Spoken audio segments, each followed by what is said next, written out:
Bem, boa noite. E nós desta vez recebemos muitas perguntas, mas muitas mesmo, a respeito de como tratar os animais, porque há muitas pessoas em dificuldade por não saberem lidar com eles quando os têm em casa.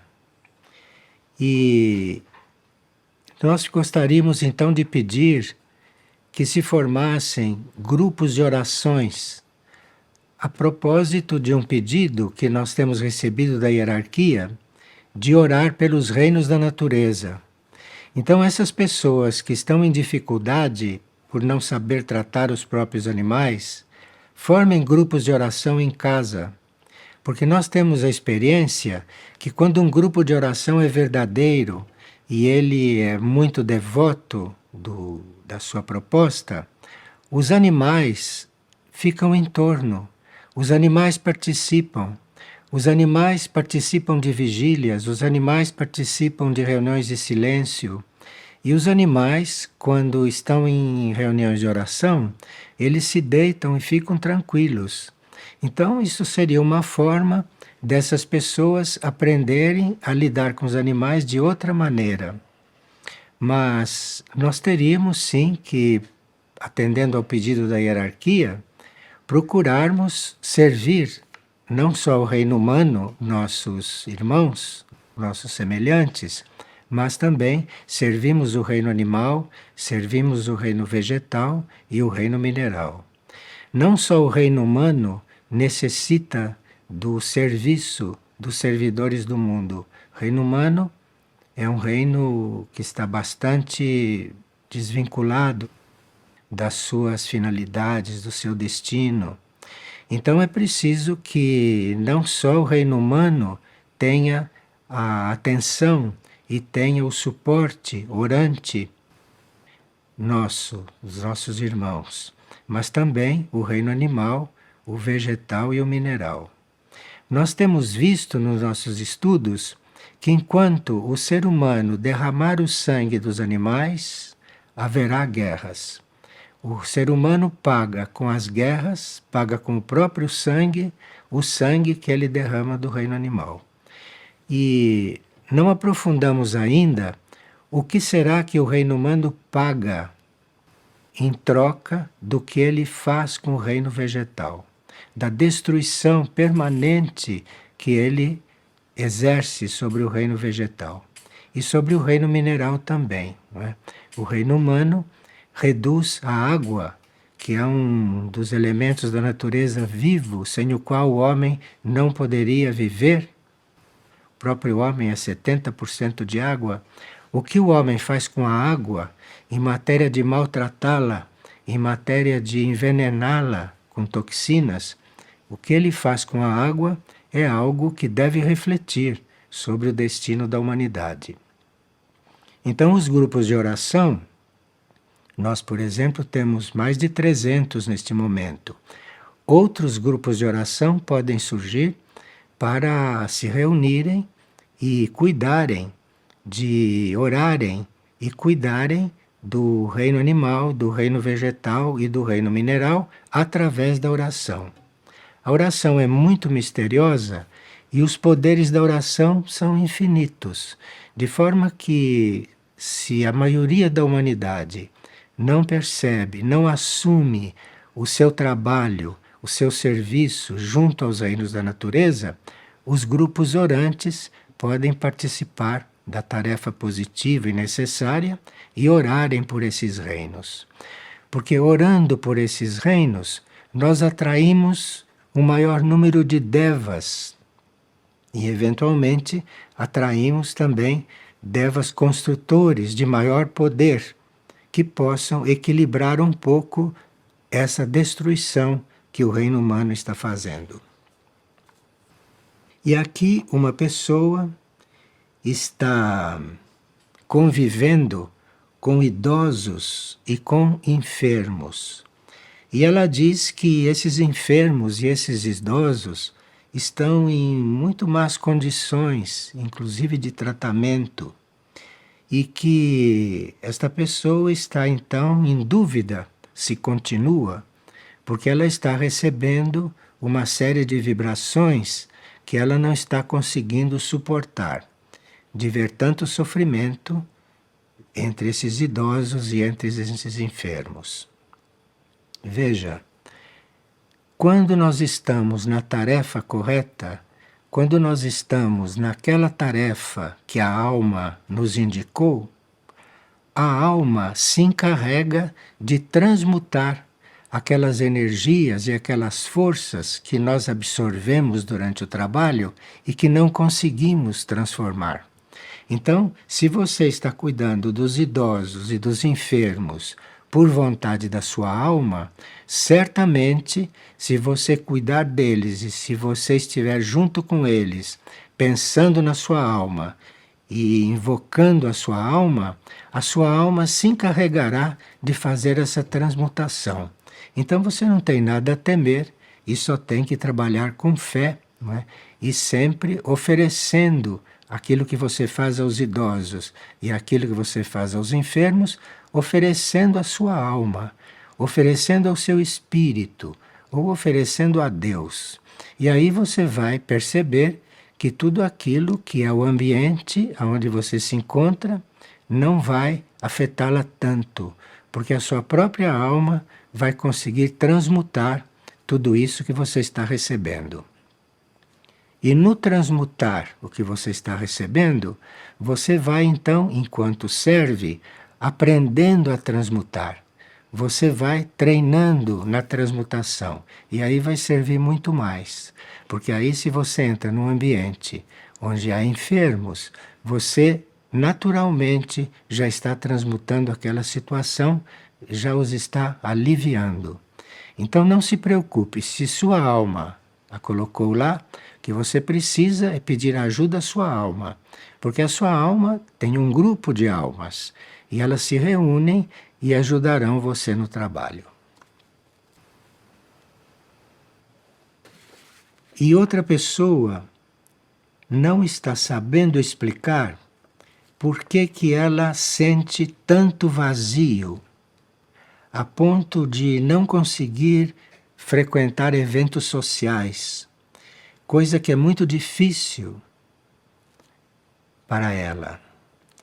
E ela disse que está se desabafando neste momento pelo fato de estar sem nenhuma noção do que ela deve fazer nesses casos. Veja, tive que terminar um relacionamento, ela diz, longo, justamente pelo fato da pessoa que estava comigo estar em uma vibração completamente diferente. E pelas mensagens que ela tem lido e recebido pela internet, ela diz que tem compreendido que ela deve estar focada no aqui e no agora, e não deve estar pensando no passado e nem no futuro. Então, se você está coligando as mensagens que dizem que nós devemos estar aqui e agora com tudo isso que está acontecendo, então você veja que no aqui e no agora você está passando por isso. Assuma isto pelo qual você está passando e aí você vai examinar se esse é legítimo, se esse seu desconforto é legítimo ou se esse seu desconforto não é tão legítimo e é mais uma espécie de desalento da sua personalidade. Bem, quando nós estamos nesta situação de desconforto no mundo em que vivemos, nós teríamos que nos lembrar daquela lei que Jesus ensinou: estar no mundo sem ser do mundo. Porque se nós estamos no mundo assim como ele é, e sem ser do mundo, isto é, se a nossa consciência não é deste mundo, se a nossa consciência veio de outros mundos, de outros universos, agora é que está aqui, e depois de passar por toda a aprendizagem aqui, a nossa consciência vai para outros mundos, talvez você resolva esse seu desconforto no mundo em que você está. Porque você está no mundo, mas não é do mundo. E assim há muitas outras leis que você pode examinar nos escritos que foram deixados para a humanidade. E ela diz que tem se emocionado muito todas as vezes que lê as mensagens da Mãe Divina. E quase sempre ela não consegue conter a sua emoção. E ela está perguntando se isso é normal. Sim, mostra que certos bloqueios dentro de você, certas coisas que estão ali dentro um pouco amarradas, não é? Estão se soltando. Certos bloqueios estão se desfazendo. Então é por isso que você está passando por uma transformação quando lê as mensagens. Isto é sim normal. Agora, sinto também um cansaço estranho quando oro por um período de tempo maior do que de costume. Bem, você precisa encontrar o seu próprio tempo de orar, não é? Você não vai orar seguindo um tempo que uma outra pessoa está sugerindo. Você precisa, nessa sua etapa, encontrar o seu tempo de orar. Então você encontra o seu tempo, que não seja nem curto demais e nem longo, que você fique cansada, que você fique indisposta. Você encontra o seu próprio tempo e depois mantenha-se num ritmo estável. Você primeiro determina o tempo, depois você determina o horário e aí se mantém estável. E aí você vai ver que isto tudo vai se adaptando, isto tudo vai tomando um outro rumo. E aqui é um caso de uma pessoa que percebe que ela deve transcender a mediunidade.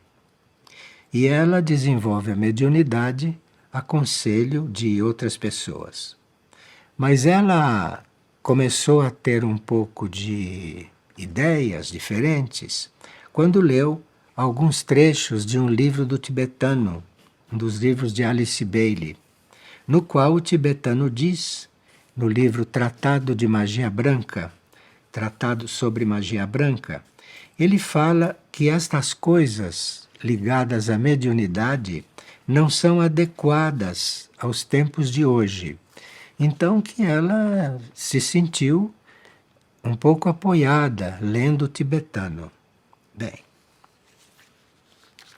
você precisa então refletir um pouco sobre o que está no livro do tibetano e depois você controlar, porque se a sua mente lhe disser que existe um outro caminho além da mediunidade, que o caminho do contato com o alto, contato com a hierarquia, não é só através da mediunidade, mas o contato é também um contato direto do seu ser interno com os seres internos que estão nos níveis mais elevados, você vai então entrever um outro caminho para você estender a sua consciência a partir deste plano terrestre. Agora, experimente durante este processo, durante esta crise em que você não se encontra bem durante os momentos de oração, experimente orar ao ar livre, por exemplo.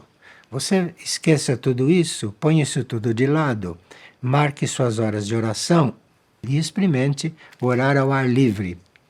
E quando orar em casa, orar sempre com a janela aberta e orar perto da janela. Você vai ver que muita coisa que está no seu etérico, ou que está no seu corpo astral, vai poder se desligar, vai poder entrar em maior equilíbrio. Procure orar ao ar livre.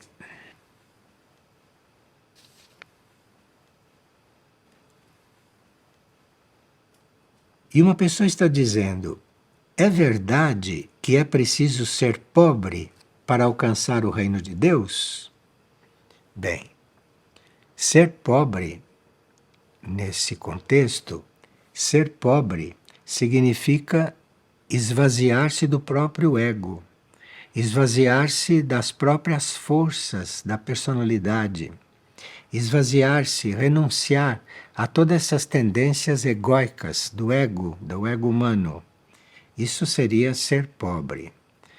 E se você não se torna pobre, isto é, se você não se empobrece de todas essas tendências humanas, de todas essas tendências do seu ego, então você não entra no reino de Deus. O reino de Deus é uma certa dimensão que existe na estrutura do universo. Numa certa dimensão, que se chama sétima dimensão, ali existe aquilo que se chama o reino de Deus. Então é um estado de consciência. Nós vivemos na terceira dimensão. Isto que é chamado de reino de Deus é o que existe na sétima dimensão. E ali você precisa ser pobre para chegar lá. Isto é, isto é uma dimensão tão elevada, é uma dimensão tão sutil que o seu ego, as suas tendências humanas, a sua personalidade é muito densa para estar lá. A sua personalidade é muito pesada do ponto de vista de vibração. Então, agindo e sendo personalidade, você não pode chegar na sétima dimensão com a sua consciência. Então você precisa ser pobre, isto é, você precisa ir renunciando, abandonando as tendências da sua personalidade para ir subindo de dimensão. E à medida que você for subindo, você vai encontrar outras diretrizes, você vai encontrar outros interesses, você vai encontrando outras vibrações, não é? E aí, à medida que você for dando margem para isso, e à medida que você for se tornando cada vez mais pobre, cada vez mais renunciante de tudo aquilo que são as tendências do seu ego, você vai então chegar num outro ponto de consciência. É isto que quer dizer que se você não se tornar pobre, você não chega ao reino de Deus. E uma pessoa diz que ora caminhando, o que é muito bom para certas pessoas. Há certos mosteiros antigos que tinham pátios internos e os monges tinham várias horas por dia de oração. Então, como eram muitas horas, os monges oravam também caminhando pelo pátio. De forma que isso os antigos já sabiam, já conheciam, não é? E somos nós que oramos todo o tempo sentados ou ajoelhados, mas podemos também orar andando, o que pode manter um equilíbrio muito melhor das energias no nosso corpo. Então, ela diz que ela ora andando e que quando ela passa sempre pelo mesmo lugar, ela tem mais facilidade para orar. E o que significa isto? Bom, se você faz sempre o mesmo itinerário e em certos pontos você tem mais facilidade, é porque há certos lugares que têm mesmo certas características que facilitam a oração. Há certos lugares que são conectados com certos pontos do interior da Terra ou são conectados com certas coisas que estão no mundo invisível e que ali você então tem mais facilidade para orar. Então, se você ora caminhando, na hora que você encontra um lugar como esse, favorável ao seu alinhamento, você experimente parar um pouco ali, acalmar-se ali, orar ali e depois prosseguir no seu caminho. São experiências que a oração nos proporciona. Sempre que nós não ficamos fixos, não ficamos cristalizados em ideias e em formas de oração, a oração vai nos abrindo muitas perspectivas. E às vezes, a dificuldade que a gente começa a sentir é a própria oração que está apresentando para que a gente busque uma outra forma, para que a gente busque um caminhar. Então, qualquer dificuldade dentro da oração nem sempre quer dizer que você deve abandoná-la. Nem sempre Quer dizer que você deve mudar de oração. Às vezes é uma dificuldade que está te abrindo novas portas. Então, conviva com a sua oração. Seja amiga da sua oração. Faça suas orações como quem está lidando com uma amiga, com uma irmã. E aí a oração vai te mostrando muitas coisas. Inclusive, vai fazer você se sentir melhor de uma forma ou de outra de orar. A própria oração vai te indicar qual é o horário melhor, qual é o lugar melhor. A oração vai te indicar quais são as companhias melhores para orar com você, mas sempre se trata de você ir aderindo cada vez mais à oração. Isto, no seu estágio atual, seria fundamental. E uma pessoa está dizendo, ao escutar as partilhas intituladas Forças Ocultas da Vida, ela pergunta: é possível que um grupo, como o grupo de Figueira ou outro de aspirações semelhantes, possa formar uma espécie de alma-grupo? Sim, é possível, sim. Se você está orando em grupo, e se aquela oração é real, se são todos unidos, se aqueles seres estão realmente dispostos, forma-se sim uma alma-grupo de orantes. Cada orante tem a sua alma, mas no orar em grupo, no estarem unidos, mas unidos mesmo e orando mesmo, não? Produzindo uma oração que seja útil para o universo. Ali pode sim acontecer uma alma-grupo. Aquelas almas podem ir se unindo através da oração, e nesse caso a oração será muito mais potente. A oração em grupo e em união, isto pode significar uma soma, uma grande soma de energias, capaz de mudar muitas coisas no mundo. Que diz: na mensagem do dia 29 de julho de 2013, Cristo Jesus nos diz: meditem cuidadosamente na experiência da minha cruz e permitam que seus corações amadureçam no sacrifício e na fé. Bem, quando Cristo Jesus se fala de sua cruz, ele está falando da cruz que ele usou, não da cruz cristã. Aquela que tem o seu braço vertical e o seu braço horizontal. Numa certa altura do braço vertical, passa o braço horizontal. Aquilo significa o homem que está alinhado com o alto, representado pelo braço vertical, e o homem que está doando e emitindo em horizontal aquilo que ele está recebendo do alto.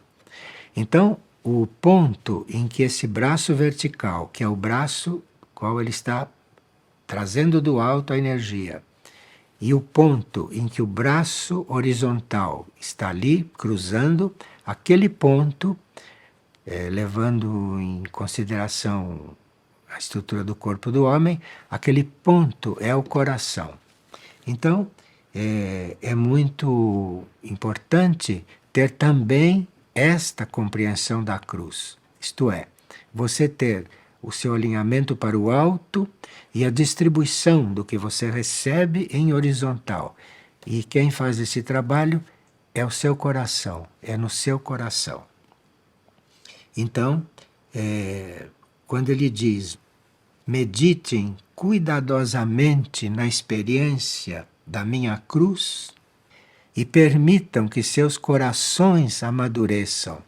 Isto pode ter muitas outras interpretações, mas como ele diz, permitam que o seu coração amadureça, talvez ele esteja se referindo nesse aspecto do trabalho dele. Isto é, você distribuir em horizontal, distribuir aqui no mundo o que você recebe do alto, o que você recebe do seu alinhamento.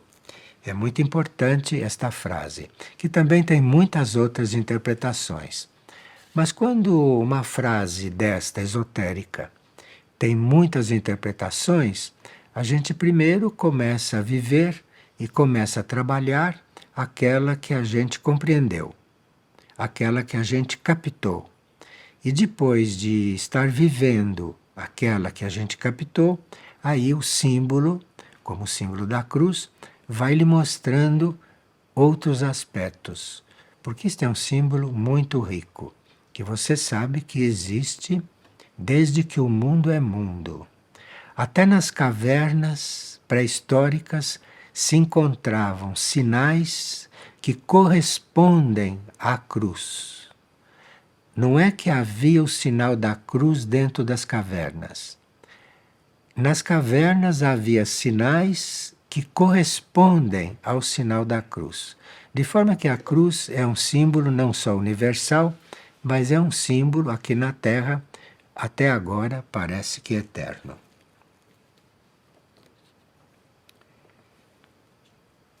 E esta mesma pessoa pergunta se ela pode pedir ao seu anjo guardião para que ele lhe impeça de cometer certos desvios. Bom, você neste caso vai precisar colaborar com seu anjo guardião, não é? Você vai precisar colaborar com ele. Ele não pode impedir, porque você tem livre-arbítrio. O seu anjo guardião pode acompanhar você e pode eventualmente avisar, pode eventualmente inspirar você a fazer diferente o que você está fazendo. Agora, ele não pode impedir que você faça, porque os anjos, o reino angélico, é extremamente obediente. E ele sabe que nós temos livre-arbítrio. Então, se você quer fazer uma coisa, o seu anjo vai acompanhá-la, não é?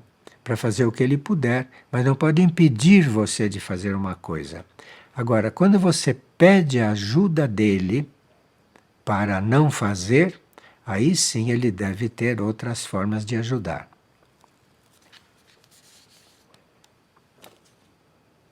O que vem, o que se passa conosco, pergunta uma pessoa, quando nos vem um sentimento forte de que não somos merecedores do perdão, não somos merecedores da redenção e nem da cura. Então, quando vem esse sentimento muito forte, pode ser que esse sentimento seja real, porque, claro, que nem todos, não é, estão em paz diante do trabalho do perdão, da redenção e da cura. Nós temos dificuldade para perdoar, temos dificuldade para perdoar os outros e, portanto, teremos dificuldade também de perdoar a nós mesmos. E redenção e cura é algo que vem não de nós. Nós somos redimidos e somos curados pelo nosso ser superior, pelos nossos níveis superiores. Então nós podemos não merecer nem o perdão, nem a redenção e nem a cura. Podemos não merecer. Mas como a redenção e a cura vêm de níveis superiores, mesmo sem merecer, nós podemos eventualmente, através de uma graça, obter isto. Não devemos pensar que jamais obteremos redenção e cura, porque isto são graças dos níveis superiores, graças do alto. Nós não nos conhecemos. Nós pensamos que somos certas coisas e aquilo que a gente pensa que é, aquilo certamente nós não somos. Então, nós não nos conhecemos. Então, nós não temos a possibilidade de saber se vamos receber redenção ou se vamos receber cura. Agora, podemos sim saber se estamos perdoando alguém e se estamos perdoando nós mesmos. Então o perdão é uma etapa. Perdão é uma etapa que você tem que viver. Perdão você tem que ter, você tem que distribuir. Quando você começa a distribuir o perdão, você começa a perdoar a si mesma, porque o perdão tem muita força. E vivida esta etapa do perdão, você vai perceber que a sua redenção e a sua cura está vindo de um outro nível. Veio porque você exerceu o perdão. E o perdão, então, abre as portas tanto para a redenção como para a cura.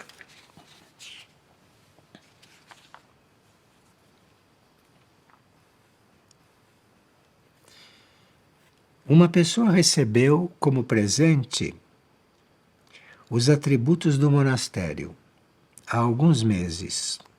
E ela vem fazendo o estudo desses atributos. E ela estudando os atributos do monastério, claro, ela não é monja nem candidata a monastério, mas ela estuda os atributos do monastério porque aquilo é feito para nós todos. Então, ela sentiu ali, lendo os atributos, que a cura é uma prioridade. Então veja como os atributos a inspirou. Porque a primeira coisa que nós precisamos é de cura. Como ser humano, como parte desta humanidade, todos nós precisamos de cura. Cura em diferentes setores, em diferentes sentidos. Uns precisam de cura espiritual, outros precisam de cura de alma, outros precisam de cura física, outros precisam de cura mental. Então, a cura é uma prioridade para nós todos.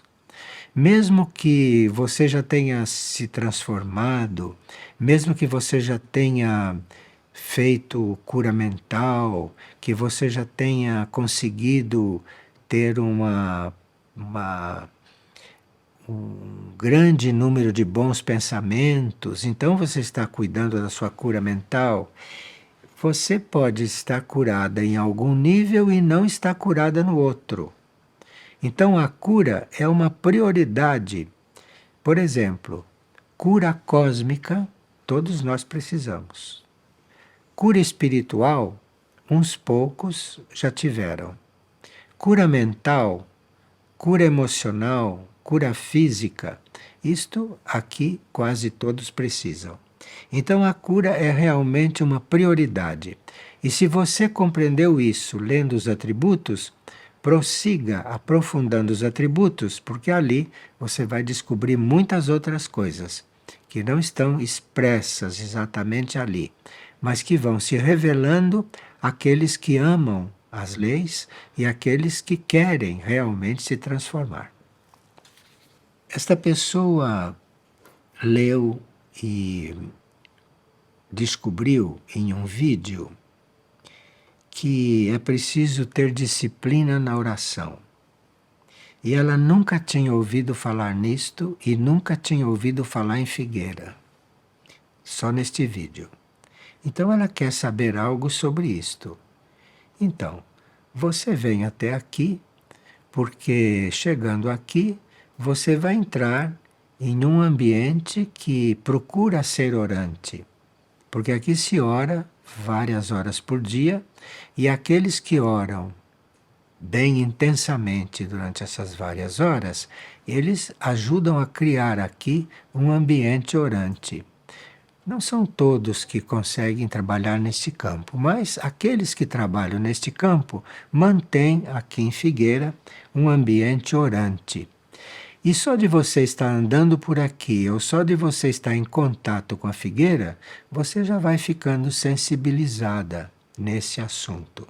E aí depois, quando você passar uns dias aqui, você vai percebendo isto e depois, quem sabe, você sai daqui e entra no caminho da disciplina na oração. Porque a oração indisciplinada faz efeito, mas não faz efeito como a oração disciplinada. Porque a oração, se não é disciplinada, ela não cumpre aquele papel dela de ir te coligando com os níveis superiores. É a disciplina na oração que vai formando este canal para o alto. E aqui, se você conviver com alguns que oram desta forma, se você participar de orações grupais, talvez isso te seja facilitado e depois você pode voltar para o seu próprio meio e conseguir orar disciplinadamente. O convite está feito para você.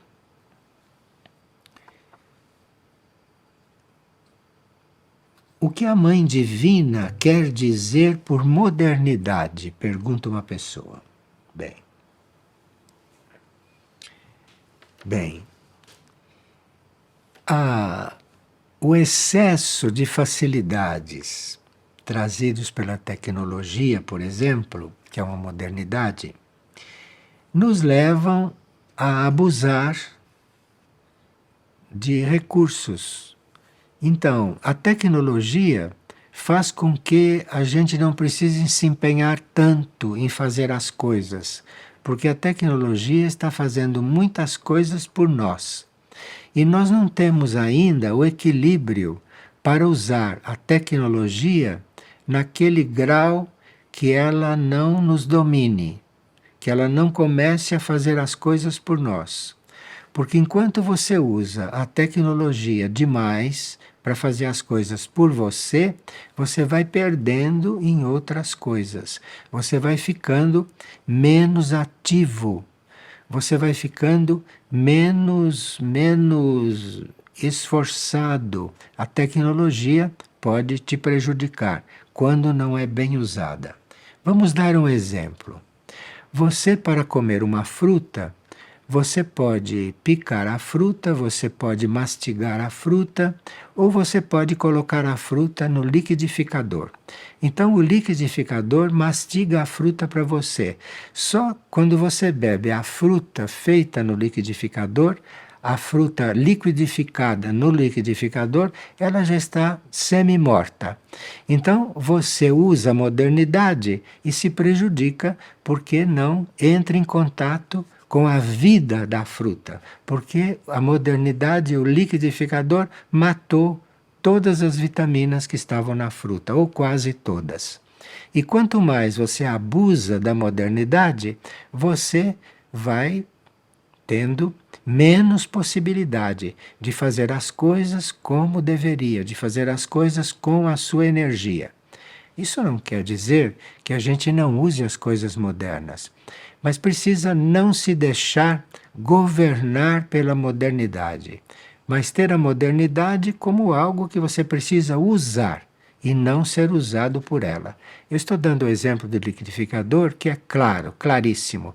E tem outros, como panela de pressão e outras coisas, que são modernidades que, quando a Mãe Divina está falando de modernidade, não está falando só neste nível. Ela está falando também de modernidade nas ideologias, está falando de modernidade nos costumes, nos hábitos. Mas aí, se você entende a modernidade nesse nível bem concreto, você vai, a partir daí, se tomar cuidado com a modernidade nesse nível, você vai descobrindo aonde ela poderia limitar você. E aí você não se deixará levar pela modernidade, mas usará a modernidade. A modernidade, por exemplo, em certos vestiários, não deixa o seu corpo respirar. Há certas meias, há certos sapatos, há certas botas, há certas roupas que não deixam o seu corpo etérico respirar. Então, modernidade no plano físico, não é? Como isso, há modernidades também no plano mental. Assim como você tem uma meia que não deixa os seus pés e suas pernas respirarem, você no plano mental tem ideias modernas que não deixam também a sua mente se expandir, porque seguram a sua mente, não deixam a sua mente respirar. Modernidade, então, é um tema muito amplo. E aqui uma pessoa criou seu filho como vegetariano e com princípios espiritualistas. Desde que ela estava grávida, desde que ele estava gerando. Ela já era vegetariana e, portanto... E depois que ele nasceu, ele chegou a uma certa altura e começou a fumar maconha. E ela não entende o que aconteceu. Naturalmente, ela pensou que pelo fato dela ter feito tudo do melhor, que ele iria aceitar isto e iria corresponder. Bem, primeiro, você não sabe se você não tivesse feito o melhor, o que ele seria. Você fazendo o melhor, ele não corresponde totalmente, fuma maconha. Imagine o que ele estaria fazendo se você tivesse se comportado diferente. Primeiro ponto. E depois, nós não somos modeladores dos seres que geramos.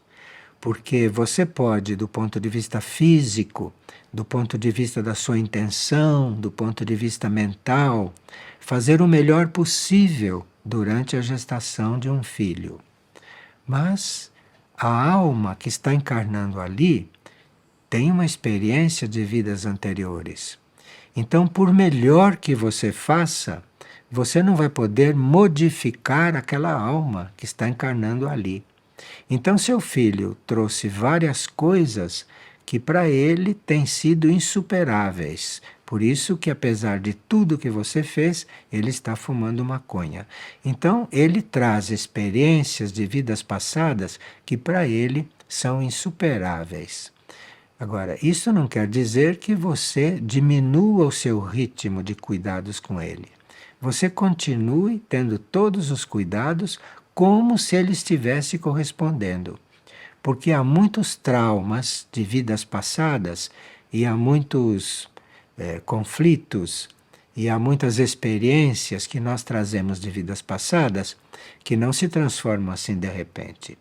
Às vezes é preciso uma encarnação inteira para você poder dissolver certas coisas que você traz de outras vidas.